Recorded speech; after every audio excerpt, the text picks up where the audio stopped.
Welcome back, or welcome for the first time if you're someone that found me through one of my recent mentions on the Bombshell Suite or Lipstick Lady. They both recently mentioned me in videos, and I think some of you found me through that, and I'm so happy to have you. March was a pretty good month. It went by pretty quickly. I had a lot of things going on. I've been very busy at work. Of course, you know that doesn't stop me from accumulating beauty products and lifestyle products that I get excited to share with you guys. So on with the favorites.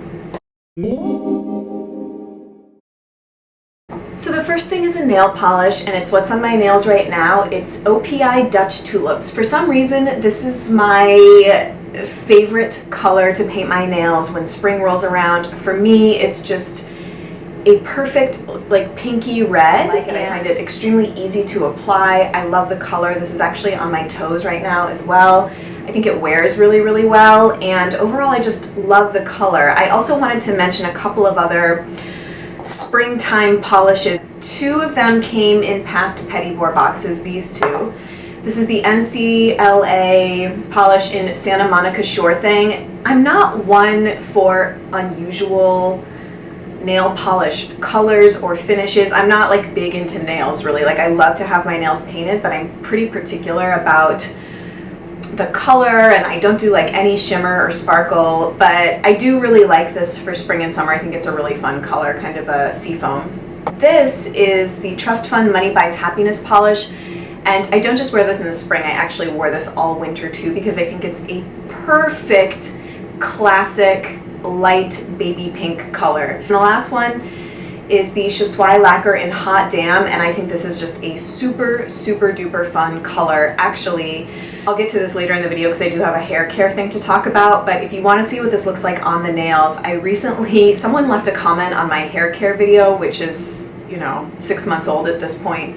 So I was going back and rewatching it, and I'm wearing this polish in that video, so I'll link that down below if you want to see this. I've really been loving my Ilia Tinted Lip Conditioner in Bang Bang. I didn't love it at first, but I have grown to love it. It's buildable, sheer but buildable, and it has a really nice finish. And I just like the way it feels on my lips. I like the color it gives my lips. It pulls relatively coral on me, so I think it depends. It looks different depending on your coloring, obviously, but yeah, I've really been loving that this month. It's been the one that I've been reaching for the most of all the lip products that live in my bag. So the next thing will come as zero surprise because I've raved about it in I think my last 2 or 3 videos. It's the By Terry Ombre Blackstar in Misty Rock. This thing's freaking stunning. If you want to see it in action, I did a makeup look using this, the Fresh Dewy Face for Spring makeup look. I'll link it down below if you haven't seen it yet, but I'm just extremely happy with this purchase, and I've been absolutely loving it this month. And also, in that same video where I used the By Terry Ombre Blackstar, I've really been loving the Lolo mascara this month, and I had judged it before I had even used it and totally had to eat my words. This came in last month's Petit Vour box. I actually like it better than the Well People mascara. This is more volumizing. The Well People wand is very, very separating and lengthening, and the Lily Lolo wand is sort of more volumizing. So I think they're both great. This one I like a little bit better as far as natural mascaras go. This will probably also not be a surprise, but you know that I couldn't not talk about it because we're now in spring and it's time to bust it out. It's RMS Sacred, and it's probably my favorite RMS product of all time. I love this product so much. It's one of their lip shines, so it has quite a glossy finish. I'm wearing it on my lips right now, actually layered over a bit of the Gressa Rouge lip boost to give it kind of like a little bit more pigment and staying power. If I were to recommend one RMS product to people, it would be this. It's just my favorite thing from the line that I own, and I will now use this consistently probably through August or September. I have a little mini skincare line to tell you about. These are a little sort of deluxe sample trial line of Suki products, and this is the formulation for combo to dry skin. So One of my best girlfriends got these for me for Christmas, and she was very belated in getting them to me because we don't really get to see each other that much. And she ended up mailing them to me. So I got these in the mail earlier this month. It came with a nourishing face oil, a nourishing day cream, a concentrated strengthening toner, and a moisture-rich cleansing lotion.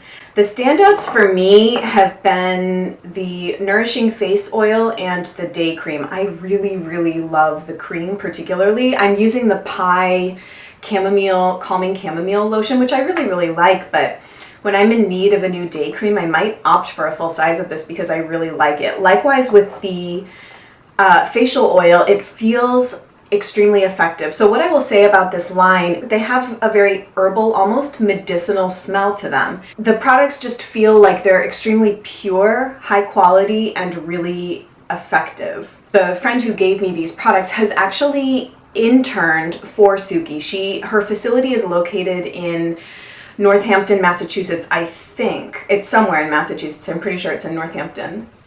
And my friend went to UMass Amherst and had done sort of a business internship with her and got to learn a lot about the line and her ethos and things like that. And she's been a huge proponent of this line ever since. Just think that it's a really, really high quality line. You can get them at Whole Foods. Everything is packaged in glass, which I love.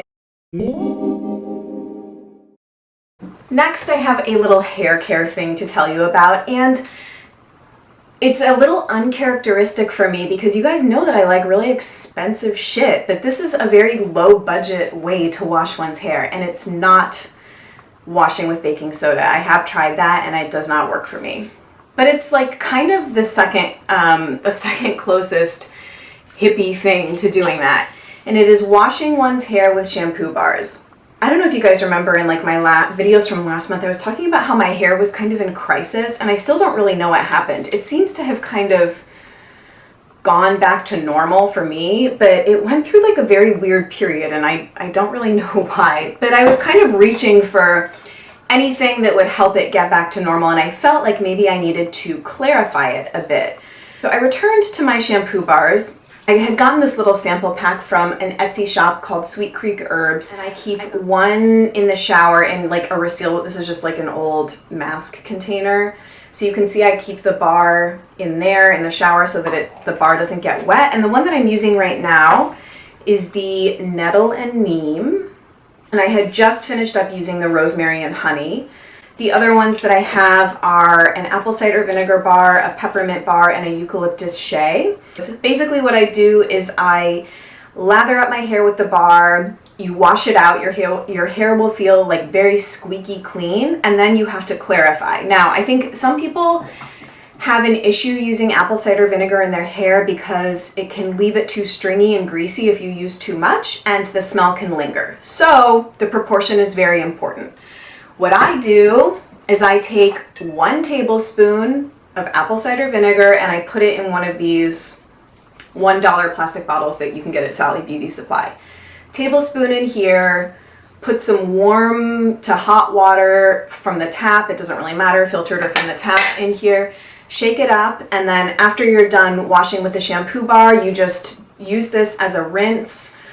I'll kind of massage it in, I'll do whatever else I have to do in the shower, and then I will rinse it out, and it's like really amazing, honestly. I will also say that if I have oiled my scalp, which is something to talk about in another video probably, but I really like using a shampoo bar to get the oil out of my hair because good luck trying to get oil out of your hair using most all-natural shampoos. It will probably take you like minimum 2 or 3 times, and you might still have oil in your hair. So I really, really like the shampoo bars for getting oil out of my hair if I've done that. Now onto a couple lifestyle things, which I love to talk about so much. I have been loving, loving, loving my Aloha Bay Abundance Chakra Energy Candle. The Abundance Candle is related to the third eye chakra, and it's scented with lavender, fir, and chamomile. It just smells incredible. I burn this every single night for like half an hour to an hour, and I just think that it's really amazing. I like this slightly better than the other one that I had. They're scented very mildly, but I just really, really like it. And sort of along the lines of new age hippie spiritual shit, I want to talk about my new crystals. I think it's like a little weird, but I feel attracted to it. So I'm just kind of going with it without fully being able to understand why I'm kind of like into crystals. I remember when I was in graduate school, I had this friend. I would like go over to his apartment. We would like watch Seinfeld together. And he had like crystals on his windowsills. And I remember being like, dude, like what the F is this? And he wasn't like defensive about it at all, but I was just like so not into it then. And recently I've just kind of been feeling like they're very beautiful things. I feel like I kind of like want them in my life. So I was on Instagram and someone that I follow, Jen Goes Green, had posted a picture of these beautiful looking crystals. They just looked like stunning. And she gave a huge rave to this Etsy shop called the Velvet Lotus. I immediately went online, looked at the shop, and just from her description, the Velvet Lotus's shop owner's description of the crystals, I was like, I need some of these like now. So I went through and I selected 3 different stones that I felt just sort of drawn to. And I ended up getting some champagne or smoky aura quartz, a piece of Veracruz amethyst, and a piece of Madeira citrine. Also, if you watched my wish list video, I talked about wanting some pink and purple amethyst. Apparently, amethysts are the crystals that people tend to be first attracted to. At a metaphysical level, amethyst is the crystal that's associated with awakening and transformation. I don't know a ton about crystals, I just know that I'm into them right now. I'm going to link a video down below by Teal Swan. She better explains their properties and what they can do for you and why they come into our lives and things like that. Sometimes I sleep with some of these under my pillow. Sometimes I just put them, kind of move them in different places. They're beautiful to look at, and I think that they also can assist in meditation. In particular, the amethyst is supposed to be really good. If you're like laying down, you can like place it on your third eye, and it's supposed to help activate your third eye. I just am kind of trying to embrace it as part of my personal growth and spiritual evolution. The next thing that I wanted to briefly mention, which you might already know about because this video on YouTube has almost 6 million views. It's a TED Talk by Amy Cuddy, who's a researcher, I can't remember where. She might be at Harvard now. I think she's at a business school. And the talk is called Your Body Language Shapes Who You Are. She describes how doing particular postures, so the big one she talks about is like putting your hands on your hips like this, makes one feel powerful. They tested people's hormone levels and self-reported measures on how they felt powerful in situations after either doing powerful poses, which perhaps not surprisingly are also poses that would facilitate the flow of energy throughout your body, versus poses that restrict the flow of energy. So like hunching over, like crossing your arms, or like going like this. I think that everybody should watch it if you're interested more in kind of the mind-body connection, and if you're getting ready to go on a job interview or have a confrontation with somebody, or you have to have a conversation that you don't really want to have. I think that these are like incredible techniques to learn, and I thought the findings were extremely compelling. And I have like another little academic thing to tell you guys about. This is kind of like, I don't know, I like saw that video like last week, and then I also read a really interesting article that I wanted to point you in the direction, and I don't know, I read it and I was like, I want to mention this on my channel because it really like struck me. So this is from The Atlantic magazine. This is in the March 2015. The article is called Should You Bring Your Unborn Baby to Work by Moises Velasquez Manoff, and it's basically quite a long article about the fetal origins of disease. I found this absolutely freaking fascinating. As someone that, and it's related to my channel, let me explain. If you can probably gather from my channel, I'm very, very into health and well-being for myself and for everybody. Reading something like this, it really connects a lot of dots about the trajectory that our lives take in terms of health outcomes. And I think that it really makes you question kind of the mainstream advice that we hear that like everything is kind of related to your choices and you have the power to control your health. You do to a large extent, but it's very epigenetic, and there are a lot of things that happen in the womb that can sort of facilitate your health or impede your health. And I think for any of us interested in health and well-being for ourselves and for others, it would be a really excellent read. There was a really amazing album that came out earlier this month, very early on in the month, actually, so I have been listening to it all month.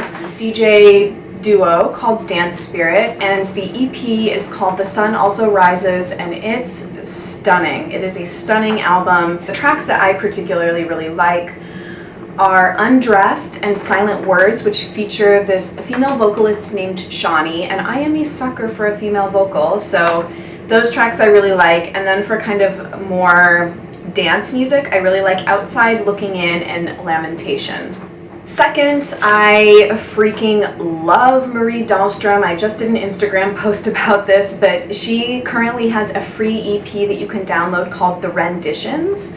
And I talked about her, I was trying to remember when, I think it was in my October or November favorites.